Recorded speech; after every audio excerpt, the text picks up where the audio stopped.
من الشيطان الرجيم. بسم الله الرحمن الرحيم.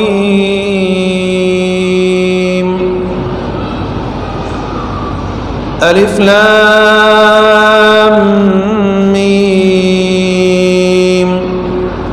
ذلك الكتاب لا ريب فيه هدى للمتقين الذين يؤمنون بالغيب ويقيمون الصلاة ومما رزقناهم ينفقون.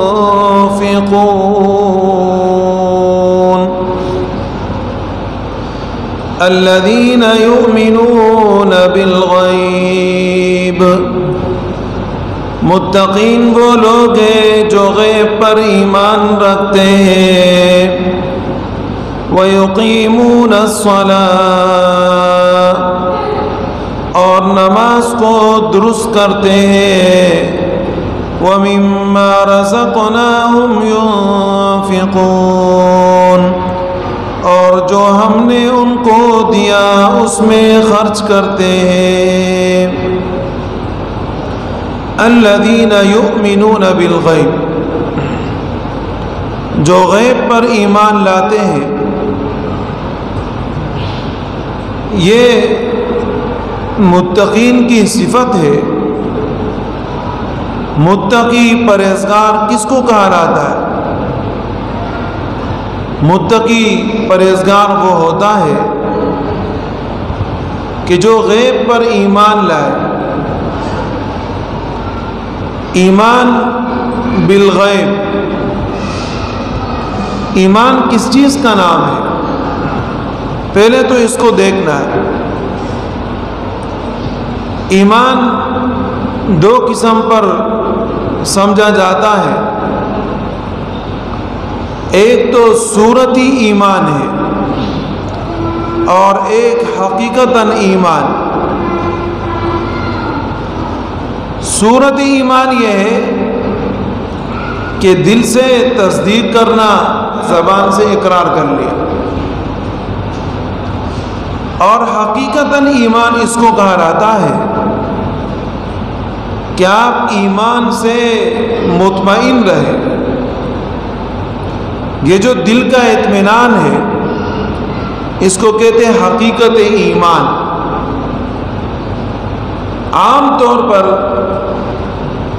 جو ایمان کے متعلق بات مشہور ہے اور یقینی بھی ہے کہ ایمان کا تعلق دل کے ساتھ ہے. زبان سے اقرار کرنا اور ظاہری طور پر اپنا وضع قطع اسلام کے مطابق رکھنا، یہ ایمان اور اسلام ہے. آپ کو کوئی آدمی مسلمان کیسے کہے گا؟ کیسے آپ کا پتہ چلے گا کہ آپ مومن ہو، آپ مسلمان ہو؟ ظاہر ہے کہ آپ کا دل تو چھپا ہوا ہے نا، وہ تو کسی کو معلوم نہیں ہوتا، کسی کو وہ نظر تو نہیں آتا. تو آپ کی ظاہری باڈی جو ہے یہ لوگوں کو نظر آتی ہے اور یہ لوگوں کو بتاتی ہے کہ میں ایماندار ہوں، میں مسلمان ہوں. اس لیے اسلام ظاہر کو دیکھتا ہے اور ایمان دل کے اندر رہتا ہے. یہ بھی علماء فرماتے ہیں کہ دیکھیں، اگر کوئی مسلمان مومن کافروں کے پنجے میں آ جائے اور کافر اس کو یہ کہے کہ ہم آپ کو قتل کریں گے اگر آپ کفر نہ کریں، تو اسلام نے اس آدمی کو اجازت دی ہے کہ اپنی جان بچانے کے لیے زبان سے اپنے آپ کو کافر کہہ دو لیکن دل آپ کا کفر تسلیم نہ کرے. کافروں کی جان سے آپ بچ جائیں گے کہ آپ اپنے آپ کو ظاہری طور پر کافر کہہ دیں اور دل آپ کا ایمان سے مطمئن ہے تو ایسی صورت میں آپ کافر نہیں سمجھے جائیں گے۔ ہاں اگر ایسی صورتحال ہو کہ آپ زبان سے اپنے کفر کا اظہار کریں اور آپ کا دل بھی بولے کہ میں کافر ہوں، اب اس صورتحال کے اندر آپ اسلام سے نکلے اور کفر کے اندر داخل ہو گئے۔ تو ایمان دل کی تصدیق کا نام ہے۔ اور پھر ایمان کون سا؟ ایمان بالغیب۔ ایمان بالغیب یعنی بن دیکھے ایمان۔ آج تک ہمارے ہاں ایمان بالغیب اس کو کہا جاتا ہے اور ہم اسی کو ایمان بالغیب سمجھتے ہیں، جیسے کہ جنت اور جہنم ہم نے دیکھا نہیں، لیکن ہمارا ایمان ہے کہ اللہ نے پیدا فرمایا اور یہ سچ ہے۔ اسی طریقے سے قیامت کا دن ہم نے دیکھا نہیں، لیکن ہمارا ایمان ہے کہ یہ سچ ہے۔ اب یہ نہ دیکھی ہوئی چیزوں کو کہتے ہیں بالغیب۔ ہم نے دیکھا نہیں، غیب ہے، ہم سے پوشیدہ ہے، لیکن ہمارا ایمان ہے۔ مرنے کے بعد دوبارہ اٹھنا یہ ہمارا ایمان ہے، لیکن ہم نے یہ چیز دیکھی نہیں ہے اور ہم اس کو مانتے ہیں کہ یقینی طور پر اللہ کا فرمان ہے کہ مرنے کے بعد تمہیں دوبارہ اٹھایا جائے گا، لہذا یہ سچ ہے۔ اسی طریقے سے اللہ رب العزت کی ذات کو ہم نے دیکھا نہیں، لیکن ہمارا ایمان ہے۔ نبی اکرم صلی اللہ علیہ وسلم کو اگرچہ صحابہ کرام نے دیکھا ہے،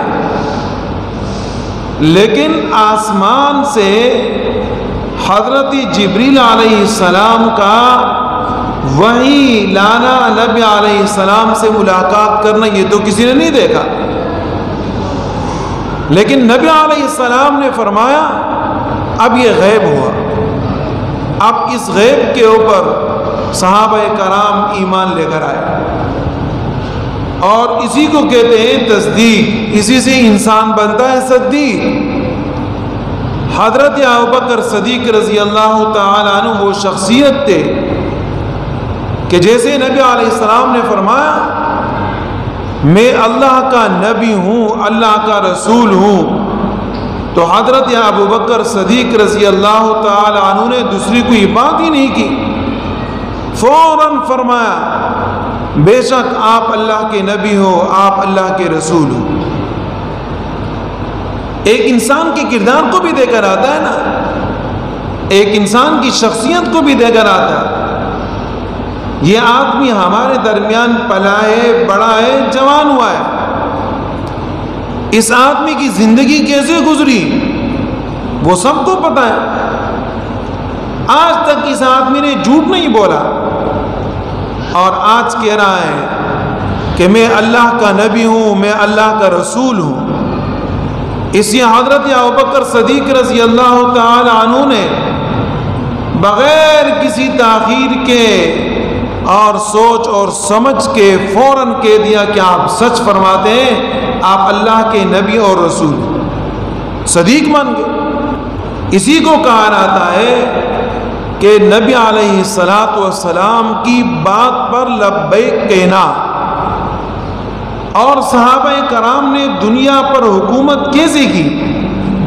بنیادی وصف ان کا وہی تھا کہ جب نبی علیہ الصلاۃ والسلام فرماتے کہ آپ نے یہ کام کرنا ہے، تو وہ یہ نہیں پوچھتے کہ اللہ کے رسول اس میں کیا حکمت ہے، کیوں کرے، یہ سوال ہوتا ہی نہیں، بلکہ فوراً کہتے آمنا وسلمنا، اے اللہ کے رسول بس ہم نے مان لیا، ہم اس کو تسلیم کرتے ہیں۔ آپ نے فرمایا بالکل سچ، یہی ایمان ہے۔ اب ایمان اور کفر کا اندازہ کیسے ہوگا؟ ایمان اس کو کہتے ہیں کہ نبی اکرم صلی اللہ علیہ وسلم کے لائے ہوئے تمام کے تمام باتوں پر آپ یقین رکھے، اس کو کہتے ہیں ایمان۔ اور کفر کس کو کہتے ہیں؟ کہ نبی اکرم صلی اللہ علیہ وسلم کے لائے ہوئے تمام کے تمام باتوں اور احکامات کے اوپر آپ یقین نہ رکھے، اس کو کہتے ہیں کفر۔ اب اس سے ایمان اور کفر کی بات خود بخود واضح ہو گئی۔ ایک آدمی ہے نا، معاشرے میں سوال کرتا ہے کہ یار فلاں آدمی تو کلمہ پڑھتا ہے، لا الہ الا اللہ محمد رسول اللہ پڑھتا ہے، تو پھر وہ آدمی کافر کیوں ہے؟ اب اس کا جواب اس میں آ گیا کہ بھئی وہ سب چیزوں پر ایمان نہیں رکھتا، اس لیے وہ کافر ہے۔ کبھی وہ نماز کا انکار کرتا ہے، اس بنا پر وہ کافر ہو جاتا ہے۔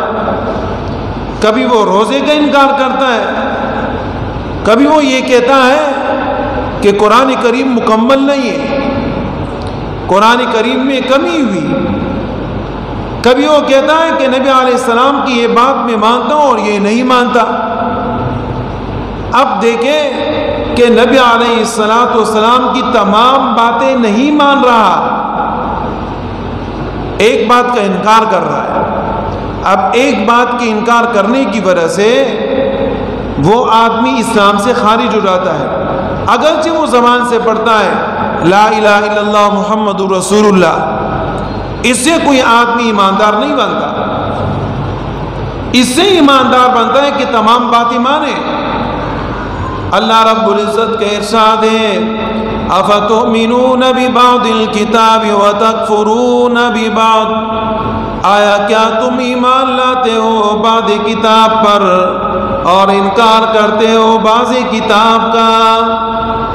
جو اپنی مرضی کی بات ہے وہ تو ماننی ہے، اور جو مرضی کے خلاف ہے وہ نہیں ماننی، اس کو ایمان تھوڑی کہتے ہیں۔ نبی اکرم صلی اللہ علیہ وسلم کا ارشاد مبارکہ ہے لا یؤمن احدکم حتی یکون ہواہ تبعا لما جئت بی، کوئی آدمی اس وقت تک مومن نہیں رہ سکتا جب تک کہ وہ آدمی اپنے خواہشات کو شریعت کے مطابق نہ کر لے۔ اپنی خواہشات کو شریعت کے مطابق کرے، اس کو کہتے ہیں بالیقین مومن۔ اب بات خود بخود واضح ہو گئی کہ جو لوگ کلمہ طیبہ پڑھتے ہیں لیکن ہر بات وہ نہیں مانتے تو وہ اسلام سے خارج ہے۔ ہاں ایک چیز ہے ایمان اور معرفت، کفار ایسے نہیں تھے کہ وہ نبی اکرم صلی اللہ علیہ وسلم کو جانتے نہیں تھے، بالکل جانتے تھے لیکن مانتے نہیں تھے۔ تو ایک ماننا ہے، ایک جاننا ہے۔ اللہ رب العزت کے ارشاد ہے یعرفونہ کما یعرفون ابناءہم، نبی اکرم صلی اللہ علیہ وسلم کو کفار ایسے جانتے تھے جیسے کہ اپنی اولاد کو جانتے تھے۔ یہ میرا بیٹا ہے، میرے بیٹے ہونے میں کوئی شک نہیں۔ تو اسی طریقے سے نبی علیہ السلام کے اللہ کے نبی اور رسول ہونے میں بھی کوئی شک نہیں، بالکل جانتے تھے، سچ جانتے تھے لیکن مانتے نہیں تھے۔ اب جاننے سے کوئی آدمی ایماندار نہیں بنتا، ماننے سے ایماندار بنتا ہے۔ اسے ہر آدمی کو چاہیے کہ نبی اکرم صلی اللہ علیہ وسلم کی تمام باتوں کو مانے۔ جاننے سے کوئی آدمی مومن نہیں بنتا اور جاننے سے کوئی آدمی مسلمان نہیں بنتا۔ ایماندار اس کا بھروسہ اور یقین اللہ کی ذات پر ہوتا ہے اور اللہ کے علاوہ کوئی چیز ضرر دینے والی نہیں ہے، نفع دینے والی نہیں ہے۔ اللہ کی مرضی ہوگی تو نفع ہوگا، اللہ کی مرضی ہوگی تو ضرر ہوگا، وگرنہ کوئی کچھ بھی نہیں کر سکتا۔ آپ ایماندار ہو تو ایماندار کا دل کیا ہوتا ہے؟ اللہ سے مطمئن ہوتا ہے، اس کے دل میں خوف اور ڈر نہیں آتا۔ یہ جو دنیا کے کافر ہے ان سے ایماندار آدمی نہیں ڈرتا۔ وجہ کیا؟ وجہ یہ اللہ نے اس کو جو دل دیا، اس دل میں اللہ کا ڈر ہے، اور جب اللہ کا ڈر آ جائے تو مخلوق کا ڈر کچھ بھی نہیں ہے۔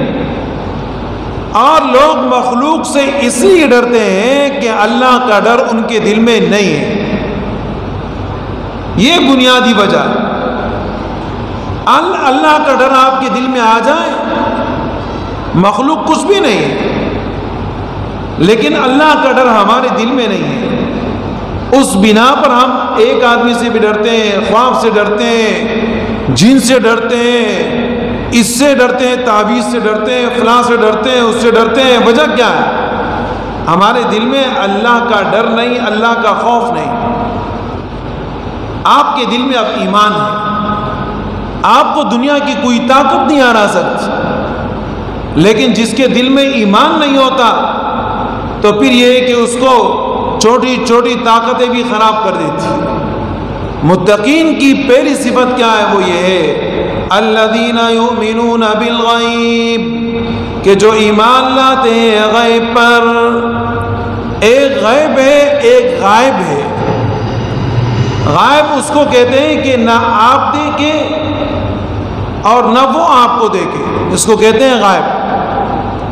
اور غیب اس کو کہتے ہیں کہ آپ اس کو نہ دیکھ سکے لیکن وہ آپ کو دیکھ سکے۔ اب اللہ کو ہم نہیں دیکھ پاتے، لیکن اللہ رب العزت ہمیں دیکھتے ہیں، اس کو کہتے ہیں ایمان بالغیب۔ وَيُقِيمُونَ الصَّلَاةَ، اور نماز درست کرتے ہیں۔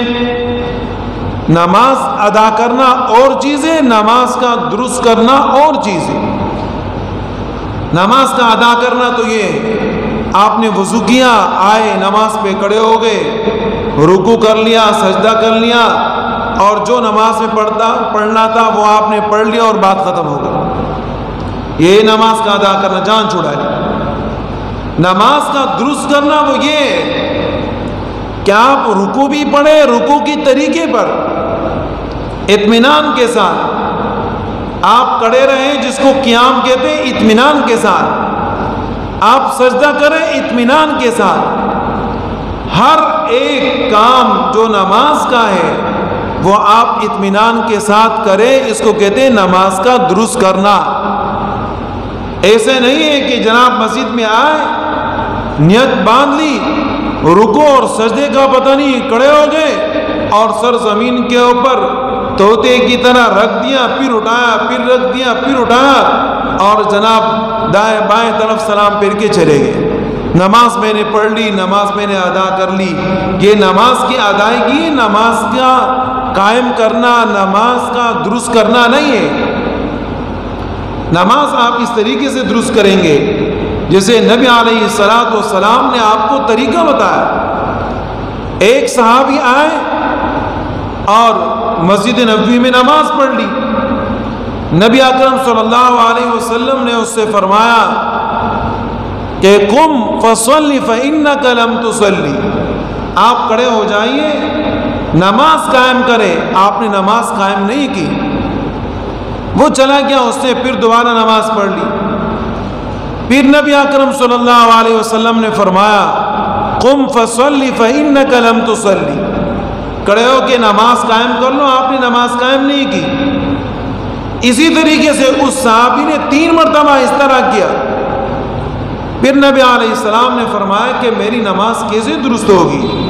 نبی علیہ السلام نے فرمایا کہ آپ کھڑے ہو جائیں ٹھہر کر اطمینان کے ساتھ، آپ رکوع میں جائیں اطمینان کے ساتھ، آپ پھر رکوع سے اٹھے، قیام کریں، کھڑے ہو جائیں اطمینان کے ساتھ، پھر آپ سجدہ کریں اطمینان کے ساتھ، پھر آپ سجدے سے اٹھ کے بیٹھے اطمینان کے ساتھ، پھر آپ سجدہ کریں اطمینان کے ساتھ۔ اس کو کہتے ہیں نماز۔ اس طرح آپ نماز پڑھیں گے، آپ کی نماز میں طاقت ہوگی۔ وَيُقِيمُونَ الصَّلَاةَ، اور ایمان بالغیب والے نماز کو قائم کرتے ہیں، نماز درست کرتے ہیں۔ وَمِمَّا رَزَقْنَاهُمْ يُنْفِقُونَ، اور جو ہم نے ان کو دیا اس میں خرچ کرتے ہیں، یعنی زکوٰۃ ادا کرتے ہیں، صدقات ادا کرتے ہیں، خیرات ادا کرتے ہیں، ہر قسم کی اچائی اور برائی کرتے ہیں جس کا تعلق مال کے ساتھ ہے۔ اللہ رب العزت ہمیں عمل کی توفیق عطا فرمائے۔